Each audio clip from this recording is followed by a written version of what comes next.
आज हमारे उत्तराखंड किसान मोर्चा के समस्त पदाधिकारी, समस्त कार्यकर्तागण जो आज सभी इस बारिश के मौसम में भी काफी संख्या में पहुंचे, तो अड़कसा तो सबका उतर गया होगा। 3-4 महीने तो अड़कस में जो आ रहे थे, मिल भी नहीं रहे थे, ये कह रहे थे भाई अड़कस आ रहा, मुलाकात भी नहीं हो रही, तो आज कुछ पैदल चलकर अड़कसा तो थोड़ा बहुत तो उतर गया होगा।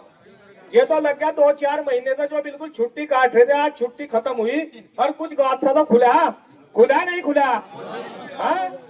अगला कार्यक्रम जल्दी करो, देर में ऐसा जितना कार्यक्रम देर में होगा उतना ज्यादा अड़कस में आ जा।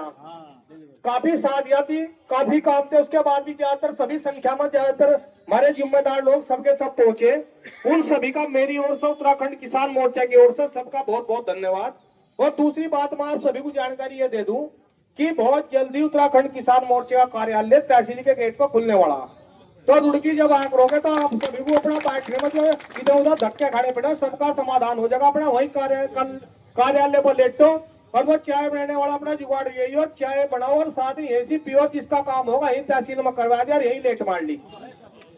तो आज का जो हमारे दोनों कार्यक्रम थे, एक कार्यक्रम हमारा तहसील में था, दूसरा हमारा बिजली दफ्तर पर था। तहसील वाला हम अभी वहां पर पहुंचे सभी लोग, और हमारे बीच में ज्वाइंट मजिस्ट्रेट साहब पहुंचेंगे, उन्हें हम अपना ज्ञापन देंगे। जो हमारा ज्ञापन है, जो हमारी मुख्य एजेंडा, वो सभी मन्ना आपको बताए रखा। इसके अलावा एक समस्या हमारे बीच में बहुत बड़ी आ रही, बहुत समस्या हमें देखने को मिल रही। अब्दुल कलाम चौक पर पीरपुरे के गांव के सामने जो कि एक अंडरपास है, वहां पर कई हादसे लगातार इस तरीके से हो रहे कि अभी 3 बच्चे जवान जबरदस्तपुर के, उनका निधन उसमें हो गया, उनकी मौत हो गई उस एक्सीडेंट में। बड़ा दुखद विषय, बड़ा दुख का विषय कि जवान बच्चे 18-18 साल के जिस तरीके से इस हादसे में गुजरे, बड़ा दुख का काम ये हुआ। तो हम प्रशासन से, ज्वाइंट मजिस्ट्रेट से, हमारे बीच में लायू के अधिकारी भी यहाँ पर मौजूद है, वो भी इसका संज्ञान ले और इस पीरपुरे के कट का ऐसा समाधान कराओ ताकि आगे भविष्य में इस तरीके का कोई हादसा न हो और किसी के जवान बच्चे इस तरीके से उनके परिवार से न जुदा हो पाऊंगा। तो जितनी भी समस्या हमारी है, जिस तरीके से हमने वहां आपके बीच में रखी थी बात, सबसे बड़ा मुद्दा जो आज का हमारा, भाई मूल निवास और जाति प्रमाण पत्र का कोई नहीं बोल रहा इस बात को लेकर। जब हम उत्तराखंड के निवासी उत्तराखंड में रह रहे, तो हम जब पहाड़ के लोगों को मूल निवास मिल रहा, तो हम स्थायी निवास प्रमाण पत्र का कोई मतलब नहीं बैठ रहा। हम अभी मूल निवास प्रमाण पत्र जारी करा जा। इसके अलावा जिस तरीके से पूरे जिले को ओबीसी घोषित करते जा रहे, उससे क्या हो रहा है कि हरिद्वार के जो बच्चे अभी पुलिस के भर्ती में जो मेरिट में देखने को मिला, ओबीसी की मेरिट सामान्यतः भी ऊपर पहुंच गई, क्योंकि यहाँ पर केवल जो रिजर्वेशन है ओबीसी का 14% कर रखा, इसा बढ़ाकर 27% करा जा। इसके अलावा जितने भी हमारे तमाम मुद्दे, इकबालपुर शुगर मिल पर अभी तक हमारा 150 करोड़ रुपए बकाया चला आ रहा, उसमें हमारी मांग ये थी कि भाई या तो भुगतान होगा, नहीं तो चीनी मिल नहीं चलेगी।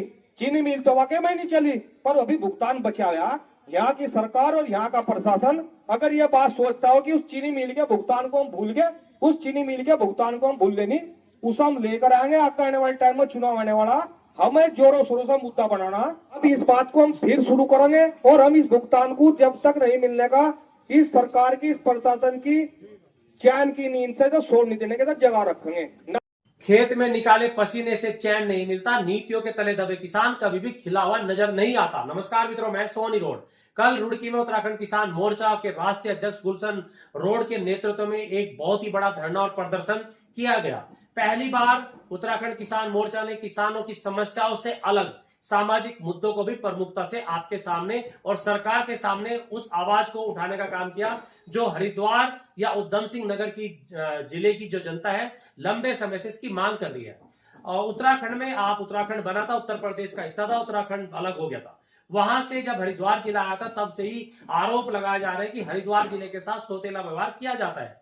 जो ताजा मामला है वो हरिद्वार जिले में जो ओबीसी है, अन्य पिछड़ा वर्ग है, उसको 27% उत्तर प्रदेश के समय से मिलता था। लेकिन आरोप यह लगाए जा रहे हैं कि हरिद्वार जिले में या पूरे उत्तराखंड में ओबीसी कम होने की वजह से इसको 27 की बजाय 14 कर दिया था। लेकिन उसके बाद असली खेल शुरू हो जाता है। सरकार पहाड़ में कई ऐसी जगह है जहां पर पूरे के पूरे क्षेत्र को ही अन्य पिछड़ा वर्ग घोषित कर देते हैं, यानी कि अन्य पिछड़ा वर्ग में संख्या बढ़ जाती है, जनसंख्या बढ़ जाती है, लेकिन प्रतिशत वही 14 रहता है और उसका खामियाजा उत्तराखंड में जो अन्य पिछड़ा वर्ग है उसको भुगतना पड़ रहा है। अब इस मांग को लेकर ज्वाइंट मजिस्ट्रेट के माध्यम से मुख्यमंत्री को ज्ञापन सौंपा गया। वहीं पर कई ऐसे मुद्दे रहे जिनकी खुलकर चर्चा होती रही। दूसरा मुद्दा इसी तरह का रहा कि भाई जो मूल निवास का प्रमाण पत्र मिलता है और अस्थायी, यानी कि उत्तराखंड राज्य में एक ही राज्य की जनता के लिए दो अलग अलग कानून, एक तरफ मूल निवास दिया जाता है, दूसरी तरफ अस्थायी निवास का प्रमाण पत्र दिया जाता है। इस पर भी, क्योंकि इसका भी नुकसान जो विद्यार्थी होते हैं परीक्षा देने जाते हैं उनको उठाना पड़ता है। अब ऐसा ही तीसरा सामाजिक सरोकार का एक नया मुद्दा है। उसमें जब आपका बच्चा पेपर देने जाता है उत्तराखंड में कोई भी राज्य सरकार के लिए, राज्य सरकार की नौकरियों के लिए, तो वहां पर 5 नंबर का कुमायूं का, 5 नंबर का गढ़वाली का, यानी कि पूरे पेपर में 10 नंबर, 5 नंबर का कुमायूं भाषा के लिए और 5 नंबर का गढ़वाली भाषा के लिए, यानी कि 10 नंबर का भाषाओं का पेपर उस पेपर में होता है। लेकिन हरिद्वार या उधम सिंह या प्लेन में रहने वाले अभ्यर्थियों को ने ना कभी गढ़वाली भाषा पढ़ी है और ना ही कुमायूं भाषा का, ना ही कुमायूं की भाषा उन्होंने पढ़ी है। अब अगर ये दोनों ही भाषा उन्होंने नहीं पढ़ी है तो उनके नंबर कैसे मिल पाएंगे? इसका मतलब है कि 10 नंबर का नुकसान वहां पर हो जाता है। तो उन्होंने इस मांग को भी उठाया, बताया कि अगर आप ऐसा चाहते हैं तो हमारे जो विद्यार्थी हैं उनको या तो पहले भाषा पढ़ाई जाए या फिर उसकी छूट मिले। इससे पहले उत्तराखंड किसान मोर्चा कल बिजली विभाग के दफ्तर पर इकट्ठा हुआ और वहां पर उन्होंने बिजली की समस्याओं को लेकर भी एससी से वार्ता की।